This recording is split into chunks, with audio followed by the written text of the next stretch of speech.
제 어린 시절에는 부모님께서 사업을 하시다가 사기를 당하셔서 어려운 환경에서 자랐습니다. 해충들을 보는 것은 일상이었고 장마철에는 비가 억수같이 쏟아지는 날에는 찜질방으로 피신해야 했을 만큼 우리 집은 가난하고 어려웠습니다. 그러나 어린 시절의 기억이 그리 나쁘지 않은 것 같아요. 외동딸로서 부모님께서 저에게 한없이 사랑을 주시면서 밝게 자라낼 수 있었습니다. 부모님은 새벽 시장 귀퉁이에서 국밥 장사를 하시느라 항상 바쁘셨지만 제가 불행하거나 외롭다고 생각한 적은 한 번도 없었습니다. 부모님을 위해 성공하기 위해서는 공부뿐만이 아니라 길이 없다고 생각하여 정말로 열심히 공부했습니다. 제가 열심히 공부하여 영화에서 유명한 대사로 알려진 서울에 있는 여대를 졸업한 뒤 토익을 990점, 토플을 120점 만점으로 받았습니다. 종로에서 토익 강사로 일하며 시작했고 꾸준히 교습하며 연봉이 억대가 되었습니다. 그 돈을 모아 상가를 하나 샀습니다. 깡으로 버텨 돈을 모은 이유는 바로 사랑하는 부모님을 위해 제대로 된 식당을 선물하고 싶었기 때문입니다. 부모님께 시장에서 국밥을 사주던 것보다 훨씬 더 훌륭한 식당을 선사하고 싶었습니다. 이를 위해 열심히 공부하고 일에 돈을 모은 것 같습니다. 마음에서 비춰보면 입지 좋은 곳에 위치한 상가를 구입하여 매장을 내는 것이 역시 신중한 결정이었습니다. 식당을 구매해서 큰 식당을 운영하려고 했지만 경기도 외곽에 7채의 독립상가를 구입하여 식당을 운영했어요. 주변에는 상권이나 아파트 세대가 많지 않았지만 회사와 공장들이 많아서 정말 점심시간에 장사가 잘 돼서 입소문이 퍼지면서 맛집으로 소문이 나게 되었어요. 10년간 힘들게 달려온 끝에 휴가가 필요해졌고 강사 일을 그만두고 쉬면서 부모님의 식당을 도우며 일했어요. 제 남편은 중학교 교사였던데 저희 식당에 자주 오시던 손님 중 하나였어요. 종종 학교 급식을 먹지 않고 동료 교사들과 함께 부모님이 아시는 식당에 오셨어요. 여기는 맛있어서 유명한 곳이었어요. 유튜버들도 찾아와서 소개하러 오고 후기도 많이 올라오는데 여기가 부모님이 운영하는 곳이었어요. 네, 맞아요. 저도 계속 일하다가 일을 그만두고 쉬는 김에 와서 부모님을 도와드리고 있었어요. 아, 저는 그냥 아르바이트생인 줄 알았어요. 나이도 엄청 어려 보이셔서 제가 한참 동생인 줄 알았거든요. 정말요, 제 배는 나이가 3살이에요. 손님들도 어려 보이시는데 설마 제가 쟤보다 어리신 건 아니죠? 그럴 리가 없어요. 저는 2살 더 많은 35살입니다. 여기 인근 중학교에서 교사로 일하고 있는 중이에요. 그때 종종 눈이 마주치다가 서로의 얼굴이 눈에 남는 상황이 있었고 그러다 보니 서로 말이 트면서 점점 친해지게 되었어요. 그렇게 남편과 연인으로 발전했고 저희는 연인이 되었어요. 몇 달 만에 결혼을 약속하게 되었어요. 결혼을 약속한 후 우리는 상격을 내렸고 예비시댁은 호른이 혼자 사시고 있었어요. 시간 손신우가 시댁 근처에 살고 있었어요. 손신우는 학창시절 제대로 공부도 안 하고 일찍 결혼했다는데 반면에 남편은 착실하게 공부해서 교사가 되었더라고요. 남편이 더욱 비교가 되니 남은 그야말로 어쩌나요? 우리 아들이 공부머리는 저랑 닮아서 타고났는지 하원한 적이 없었는데 글쎄 반에서 1등을 도맡아 하더라고요. 그러한 착실한 우리 아들이 이제는 자신의 제자들에게도 존경을 받는 선생님이 되었네요. 맞아요. 다른 것이 효도가 아니라 이렇게 앞장서 잘하는 것만으로도 효도라고 생각하는데 얼마나 감사하겠어요. 저도 우리 예비 사위가 키도 헌신하고 착실해 보여서 얼마나 좋은지 몰라요. 그렇죠. 다들 그렇게 얘기합니다. 제 아들은 제 아들이라서 하는 말이 아니라 공기업에 다니는 처녀들이 줄을 섰었어요. 근데 우리 아들은 조건이나 외적인 것을 안 따지고 계산적이지 않아요. 정말 사람 하나만 보고 만난다 그래요? 그렇군요. 우리 딸도 공부하면 참 잘했는데 말이죠. 학원에서 영어 강사로 일하면서 참 착실하게 돈도 잘 모으고 그랬답니다. 학원에서 하는 영어 강사는 언제 어떻게 해고당할지 모르니 불안정한 직장이지만 우리 아들은 나라에서 나오는 공무원이나 마찬가지겠죠. 우리 아들이라도 직장이 안정적이라 참 좋겠죠. 다행한 일이네요. 부모님께서는 미소를 지으시면서 마지막으로 무엇을 말씀하실지 모르는 표정을 보여주셔서 제가 부회담하실 분들께 복이 있으셨으면 하는 마음입니다. 부회담하실 분들이 이렇게 능력이 탁월하시니까 전 전혀 걱정하지 않습니다. 시어머니께서는 아들을 찬양하셨고 저희 친정어머님도 시어머니의 아들 칭찬을 제 칭찬으로 인정하시며 애들의 신혼집은 저희가 마련해주겠다고 생각하고 있습니다. 어떤 문제로 인해 따로 걱정하실 필요 없어요. 시어머님이 먼저 신혼집 언급을 했지만 엄마는 차분히 대답하셨고 애들의 집을 준비해 주신다니 그러니 우리도 호주심과 예단을 섭섭하지 않게 준비해 볼게요. 친정 부모님은 제 결혼만큼은 함께 해주시겠죠. 제대로 갖춰서 하고 싶다고 하시며 안 못해줬던 거 결혼만큼이라도 챙겨주고 싶다 하셨어요. 저희 부모님께서는 혼수와 예단을 아주 화려하게 해주셨어요. 남편에게는 예물로 국산 신차를 사주셨고 수는 최신 가전과 비싸다는 가구들로 맞춰주셨어요. 시댁에서 해주시는 집 수준보다 훨씬 높게 해주셨어요. 이게 다 뭐야? 딸 집 간다고 님 신경 엄청 쓰셨네. 이게 다 얼마야 아닌 척하더니 부잣집 담임 맞네. 그런 거 아니야. 하나밖에 없는 때 결혼한다고 무리하신 거야? 저가 대식당 장사되는 거 보니 이 정도로 무리하신 거 같아 보이지 않는데. 이제 슬슬 처가댁 장사 얼마나 잘 되는지도 살펴보는 거야? 원래 우리 부모님 식당 유명하더라 정도만 말했었잖아. 이 나도 여기 사위가 되는데? 당연히 신경 써야 하는 부분이겠죠. 제가 그때 식당에서 욕심이 나서 그런 게 아니라 너와 결혼하면 나도 이제 이 집안의 일원이 되니까 사위로서 어느 정도 신경 써야 한다는 말이죠. 그래서 무슨 말인지 알겠어? 오빠가 이렇게 이야기하니까 우리 결혼한다는 게 좀 현실적으로 느껴지네. 나는 남편과 결혼한 뒤로 언제부턴가 남편의 취미가 골프가 되었어요. 남편이 이렇게 미사일 줄 몰랐는데 연애 때는 적당한 가격의 식당만 골라서 가기에 아무거나 잘 먹는다고 생각했거든요. 근데 결혼 후에는 고급 식사만 골라서 가려고 하더라고요. 그리고 항상 계산은 제 몫이 되었고 다 같이 밥을 잘 먹고 시어머니께서 제게 말씀하셨어요. 니 너 달 10,000원씩 받는다던데 결혼하고도 계속 그렇게 하겠다는 거야? 제가 식당을 도와드리는 대신에 용돈을 주실 생각이신 것 같아요. 제 친정 부모님께서는 제게 월세와 같은 개념으로 매달 300만 원을 주셨어요. 처음에는 돈 받기를 원치 않았지만 부모님은 마음이 편할 것 같다며 꼭 받으라고 하셔서 매달 받고 있었어요. 따라서 일을 쉬는 시간에 부모님의 식당을 도와드리는 거였죠. 남편의 부모님이 그냥 용돈을 주시는 것으로 생각했었는데 학원 강사로 일하면서 달에 200만 원을 벌게 된 것을 보니 최저시급으로 일하는 강사들도 많다는 걸 알게 되었어요. 그럼에도 불구하고 부모님을 만나 용돈을 더 벌어 부모님께 받는 월급보다 더 많은 것 같습니다. 받으니까 마음이 편하게 살 수 있었겠네요. 하지만 어머님과 부모님이 손님을 벌리시고 제게 앞날을 위해 돈을 벌었어요. 이렇게 건강한 딸에게는 달마다 300만 원씩 용돈을 주는데 그 돈들도 내가 다 한숨이 나온다. 그러니까 학원에 다니며 고생하는 것으로 돈을 배우며 자신의 발전을 위해 노력해야 하는데 강산하면서 아무런 발전이 없는 거 아닌가요?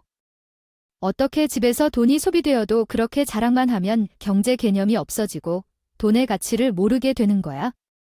저는 우리 아들을 그렇게 키우지 않았잖아요. 우리 부모님도 돈을 낭비하라고 가르치지 않으셨어요. 어머니가 지금 하고 싶은 말씀은 우리 부모님이 교육을 중요시하셨다는 건가요? 뭐, 진심으로 얘기해준다고 미소를 짓냐? 내가 월급에 대해 처음으로 알게 되었을 때의 모습을 보니까요. 잘 벌어놔야 너희 친정 부모님들도 마음 놓고 쉬실 거 아니야?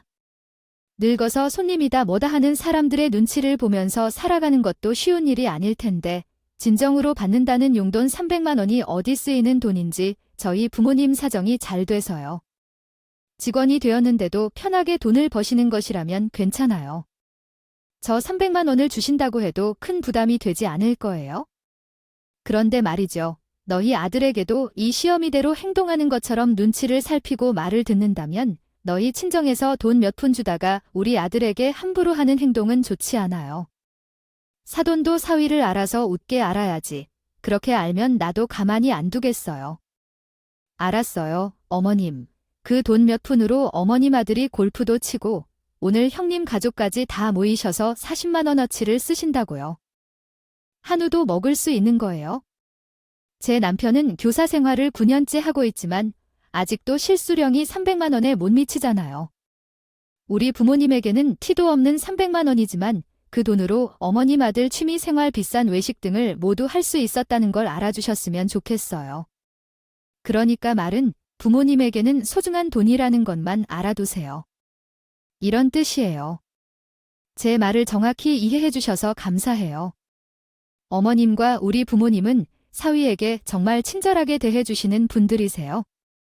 그러니까 어머님, 너희 친정 거들지 마시고 호칭을 제대로 해주시고요.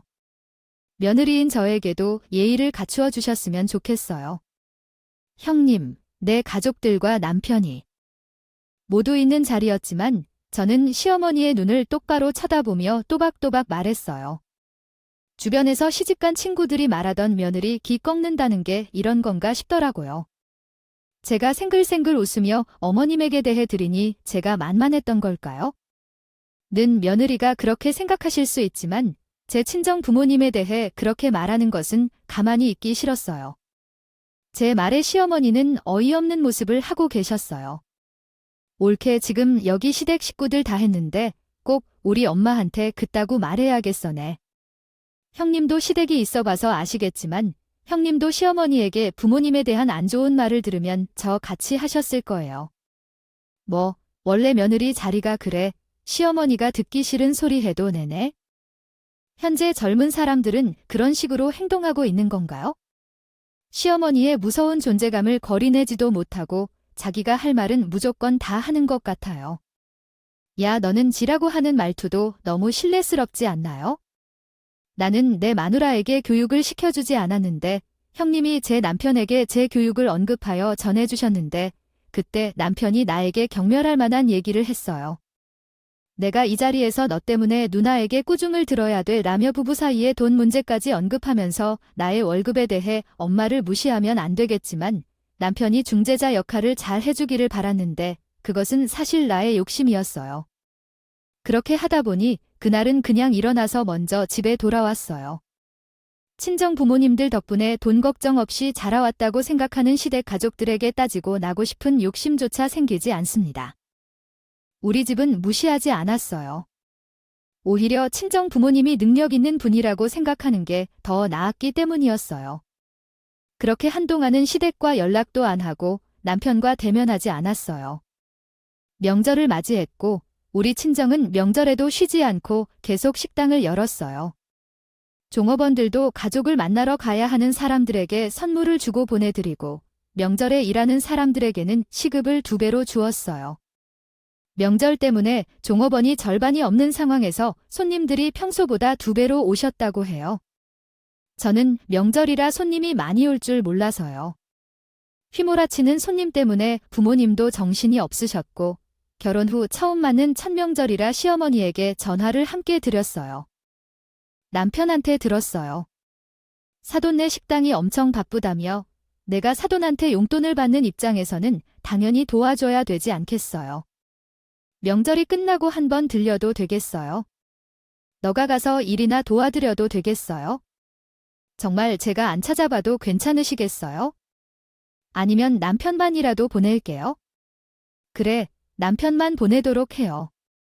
설마 내 아들까지 식당에서 일 시킬 생각이었나요?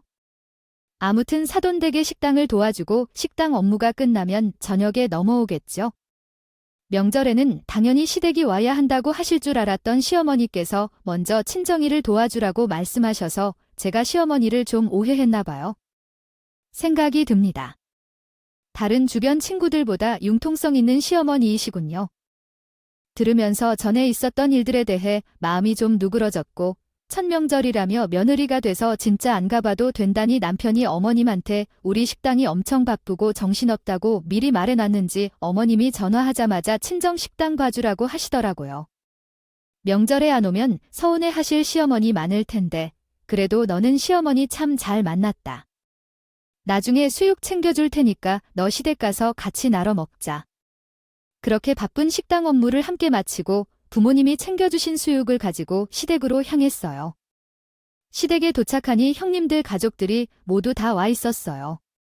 제가 시댁에 도착하자 모두들 제 손에 들려있는 게 뭔지 일제히 보고 있더라고요. 그 눈빛에 당황스러웠지만 웃으며 이야기했어요. 저희 부모님께서 수육을 챙겨주셨어요. 가서 어머님이랑 다 나눠 드시라고요. 뭐, 수육만 달랑 챙겨왔어요. 다른 건 더 안 챙겨주시던. 아, 이거 수육. 저희 식당에서 엄청 잘 나가는 메뉴예요. 저희 부모님께서 엄청 많이 챙겨주신 거라 여기 있는 식구들 다 먹고도 남을 정도예요. 아무리 그래도 첫 명절의 시간이면 친정에 가서 도와주라고 융통성 있게 해주고 했으면 뭐라도 격식 있는 걸 챙겨와야 되는 거예요. 아니니까 저희 부모님께서 챙겨주신 수육은 반기지도 않으시고 다른 것을 찾으시는 시어머니 태도에 또 기분이 상하더라고요. 그래도 일단 표정 관리를 다시금 하면서 말씀하고 계시는 건가요? 설마 명절 선물 같은 거 말씀하시는 건가요? 제가 수육 식을까봐 빨리 오느라 선물을 미처 챙겨오지 못했어요. 죄송해요. 어머님 그럼 흰 봉투라도 챙겨서 왔어야지. 너는 어째 그럼 센스나 머리가 없어. 명절날에 도와줬다고 사돈 내에서 고만 표시로 너한테 돈이라도 좀 안 챙겨줬어. 아니 300만 원은 티도 안 낸다면서 시댁도 가고 친정 도와준 딸내미 편에 뭐라도 지어서 보내줘야지. 이딴 수육 같은 거 말고 시어머니 말에 옆에 있던 신이도 맞장구 치면서 말했어요. 난 올케가 뭐 한우 세트라도 들고 올 줄 알았네. 올케 올 때까지 밤늦게 기다린 보람이 없어. 온 김에 시조 카드 용돈이랑 하나씩 지어줘라. 우리도 이제 곧 가봐야.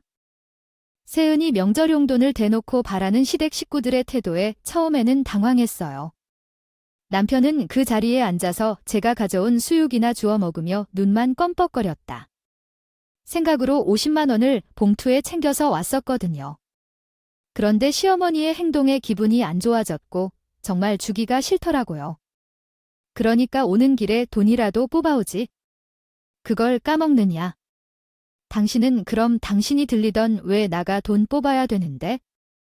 그리고 돈 드리는 게 당연한 거야. 이런 제대로 속되는 대화에 시어머니께서 말씀하셨어요. 됐다.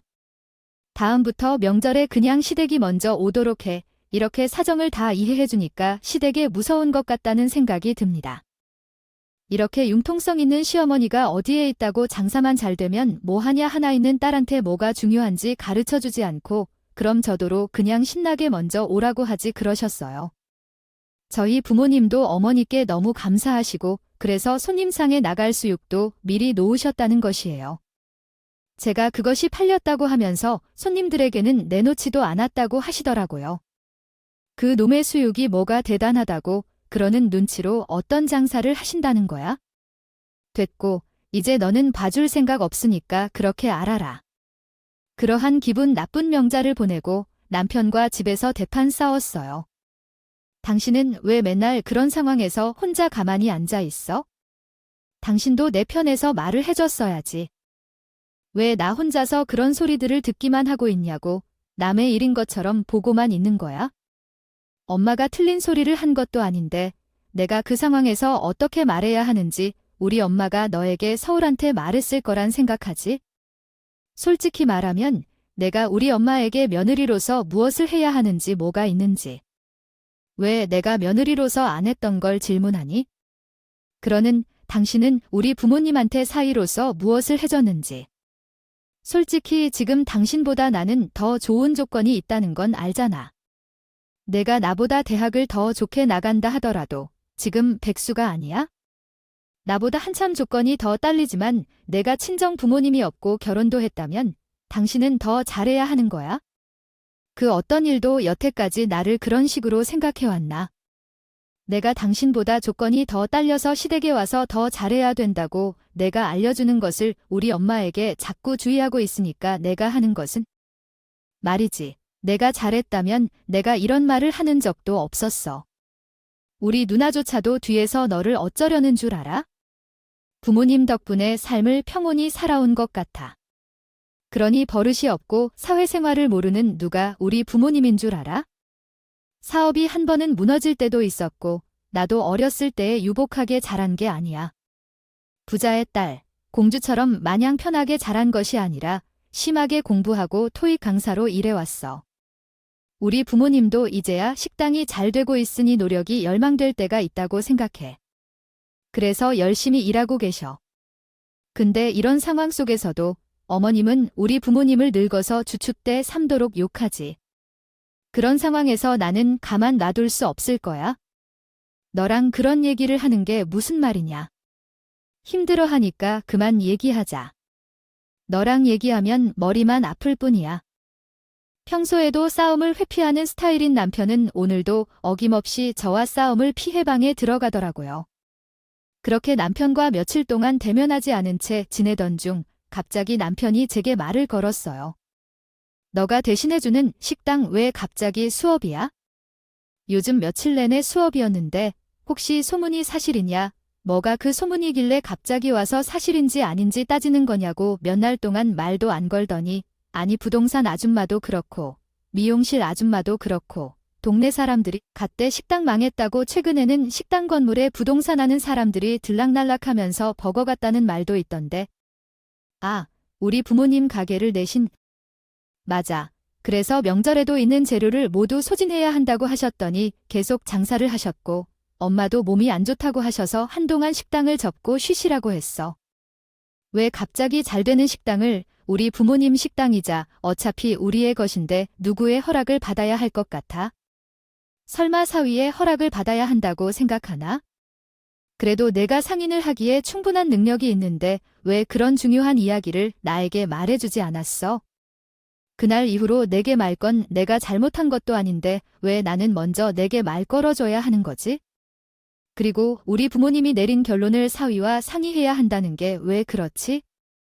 너는 조그만 일이라도 나와 관련된 일을 하지 않고 어머님과만 다 하고 있잖아. 사위상 못할 무언가가 있는 것 같아. 예전에 사업 한 번 망한 적이 있었잖아. 이번에도 설마 그런 일이 아니겠지? 아니야, 그런 게 아닙니다. 도대체 누구한테 무슨 말을 듣고 와서 이런지 모르겠지만 당신은 남이 아닌 사이고 내 남편인데 왜 남의 말만 듣고 와서 이러는지 모르겠어. 내가 아니라고 하면 아닌 거야? 우리 누나가 그랬어. 여기 동네 사람들이 하는 식당이 빚이 엄청나고 망했다고 하더라고. 그래서 지금 그 건물도 팔려고 내놨다고 하더라고. 부동산 사장님한테 우리 누나랑 엄마가 다 들었다고 해 제가 아니라고 이야기를 하는데도 계속 제 말은 귓등으로 듣지 않고 신우랑 어머님이 그렇게 말했다고 하며 날뛰었대. 혼자 저렇게 날뛰는 것을 보니 저도 왜 날 속이 쓰릴까 생각해. 어이가 없어서 그냥 놔두었어요. 남편과 사이가 좋았던 상태였다면 아마 부모님과 나눈 대화 내용을 남편에게도 전하며 남편도 전반적인 상황을 이해했을 것입니다. 하지만 제가 이야기하지 않았던 동안 도대체 어디서 무엇을 듣고 왔는지 저의 말에 귀를 기울이지 않았어요. 그저 다른 사람의 이야기만 듣고 혼자 판단을 내리니 더는 뭘 이야기하고 싶지 않았어요. 그래서 그저 놔두었더니 어느 날 갑자기 일방적으로 통보를 받았어요. 여보, 우리 신혼집을 부동산에 내놓았는데 금방 팔렸어. 아무튼 신혼집이 팔렸으니 다음 달부터는 엄마 집에서 함께 지내자고 말이에요. 아내 버리고 이 집을 팔았다는 말인 거야? 이미 엄마랑 누나랑 다 상의했고 결론을 내렸어. 애초에 우리 집에서 해준 거잖아. 내 명의인데 너랑 상의할 게 뭐 있어. 이 집을 해준 우리 엄마랑 상의해야지. 처가 때문에 우리 재산까지 넘어가면 어쩌려고. 이제 식당 문도 닫은 마당에 너한테 다달이 주던 300만 원도 못 줄 거야. 너 친정 없으면 백수나 다름없는 거야? 아니야. 그렇게 남편이 있는 시어머니도 우리 현관문 비밀번호를 누르더니 무작정 들어오셨어요. 우리 아들 말대로 너의 친정 없으면 버릴 없는 거 사실 아니야? 내가 명절에도 너 친정에 보냈던 건 너희 친정에서 나오는 돈이 있어서 보낸 거야? 근데 내 친정 식당 망해서 문을 닫으면 우리 아들은? 교사, 내수나 다 없잖아. 우리 아들, 빨 생각은 아니지. 우리 집엔 빵 3개 있으니 너네 방 하나 줘도 괜찮다. 너는 시댁에 들어와서 애 가질 좀비나 해라.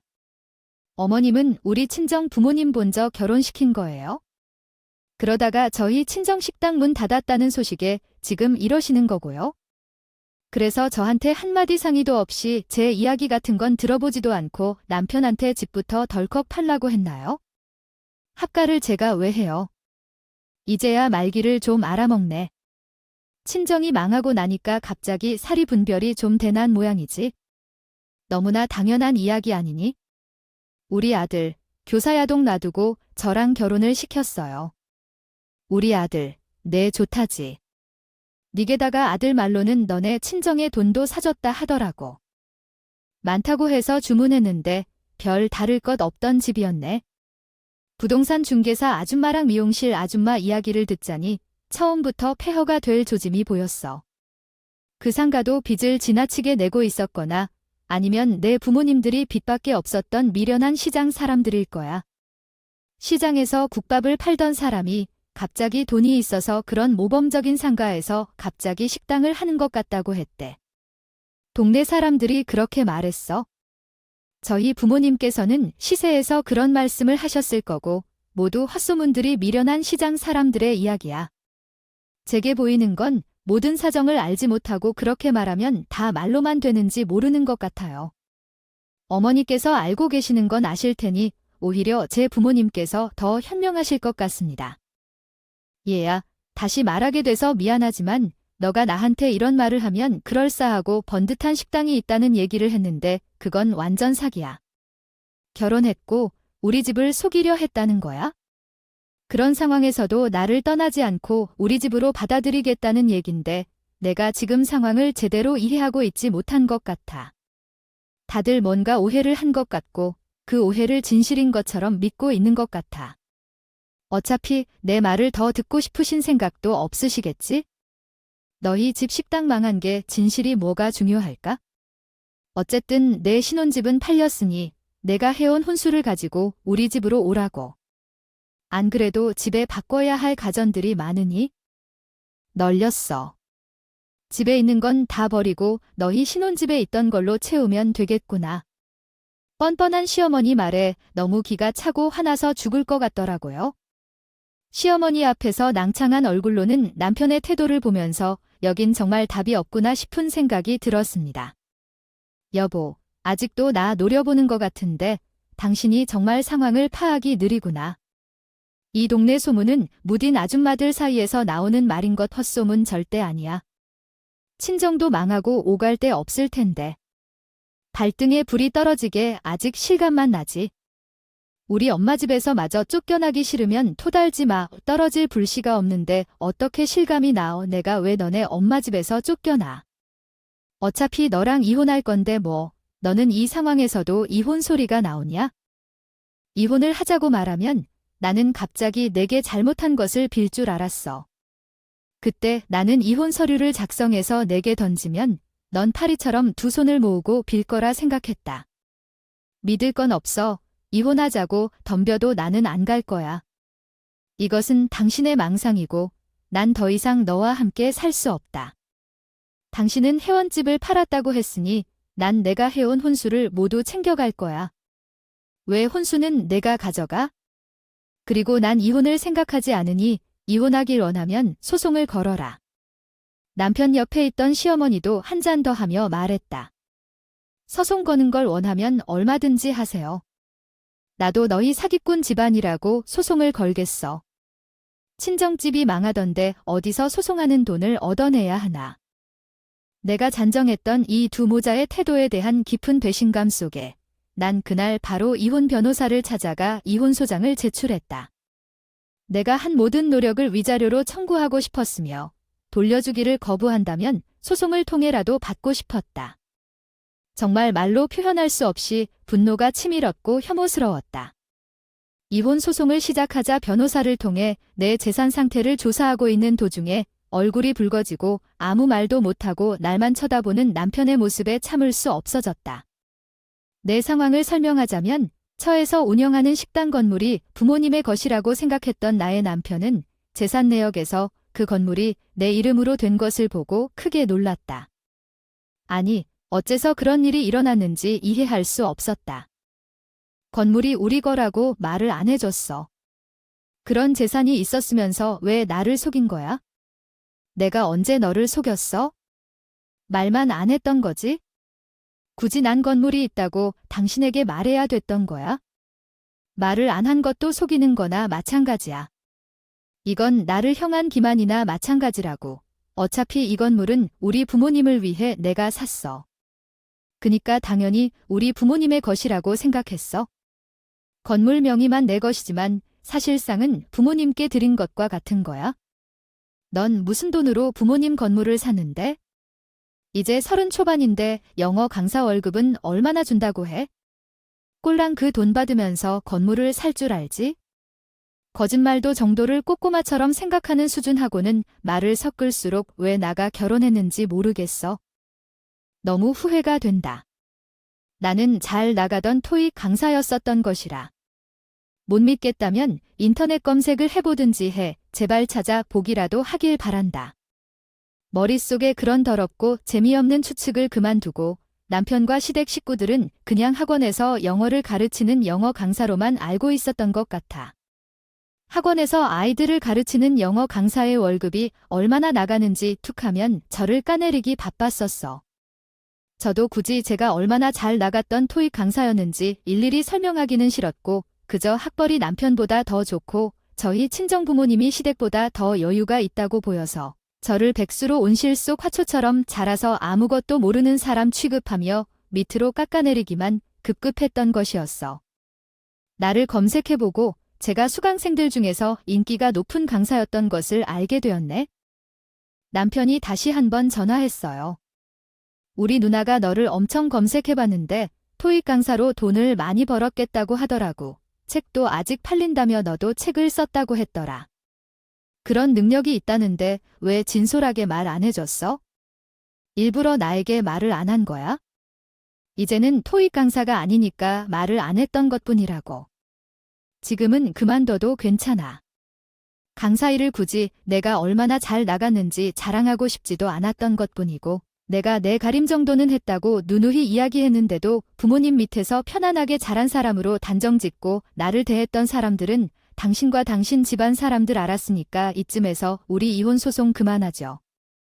지금까지 있었던 거울 모두 잊고 우리가 다시 새로운 시작을 해보자. 나도 잘못을 했고 너도 잘한 일이 없으니까 일단 우리 엄마에게 다시 도움을 받으러 가보자. 우리가 살 집을 찾아보고 아이를 가지고 아무 일이 없던 것처럼 다시 잘 지내보자. 너랑 이혼을 하고 싶어서 이혼 소송까지 하는 것보다는 이제는 잘 살아보자고 형님이랑 어머님이 당신에게 주신 말씀이란다. 사실은 매웅이가 이번에 주식으로 큰 손해를 보았어요. 급하게 돈이 필요했고 우리 엄마도 혼자 계셔서 외롭고 신혼집에서 살고 싶어 했어요. 그런데 때마침 처갓집 식당 문을 닫는다 하니까 엄마는 우리 신혼집을 팔고 누나가 돕고 우리는 엄마의 집에 들어가서 살아도 괜찮을까 물어봤어요. 형은 좋은 생각이라 해서 그래서 하려고 했어요. 그니까 거기에 내 결정권은 없고 나한테 결정권이 없어요.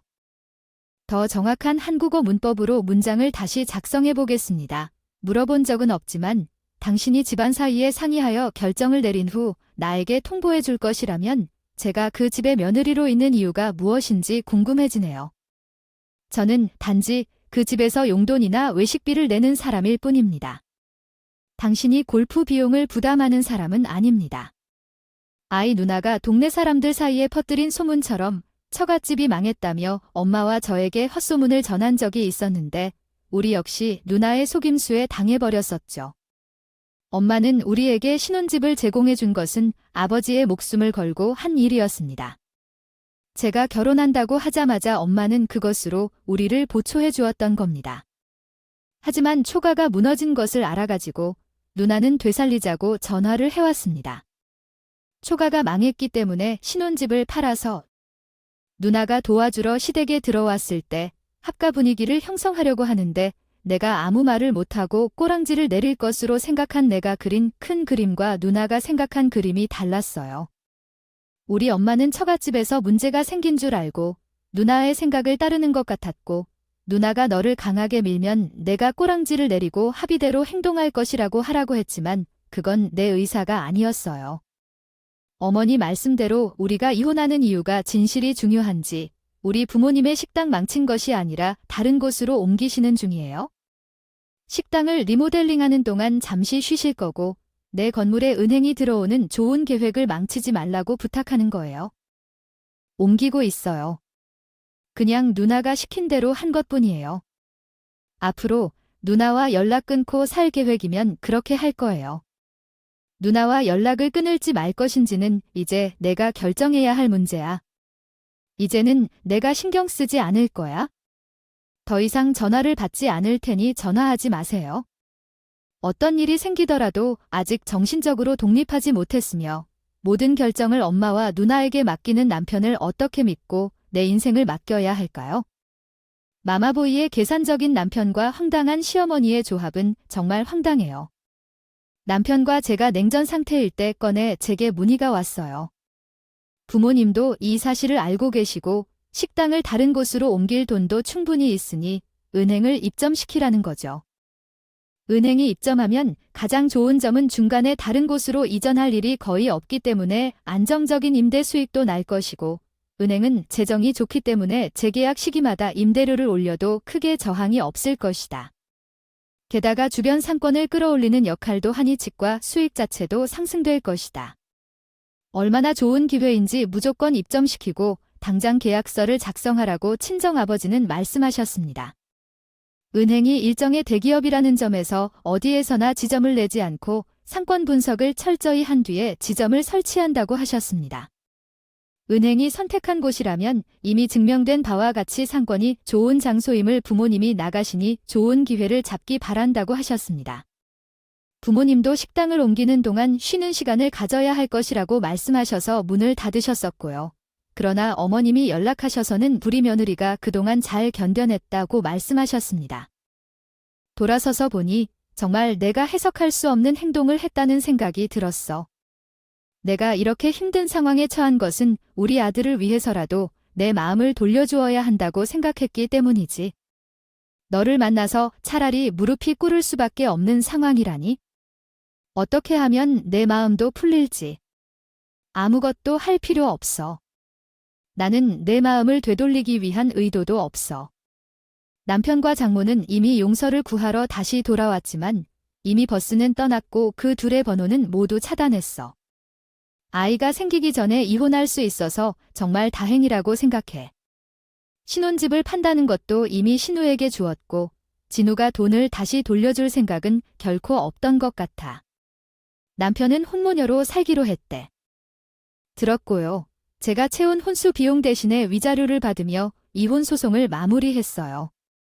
사람이 아무리 좋아도 사계절을 겪어보고 했어야 했는데 일만 하며 앞만 보고 달려오느라 연애 경험이 없었던 제게 전 남편은 너무나 큰 실수였어요. 이제는 다시 앞만 보고 달려보려고 합니다. 근데 20대처럼 너무 앞만 보는 것이 아니라 가끔은 중간에 쉬면서 옆 사람도 좀 들러보고 쟤를 위한 시간도 가지면서 달려보려고요. 그리고 이제 제 인생에 연애나 결혼은 필요 없을 것 같아요.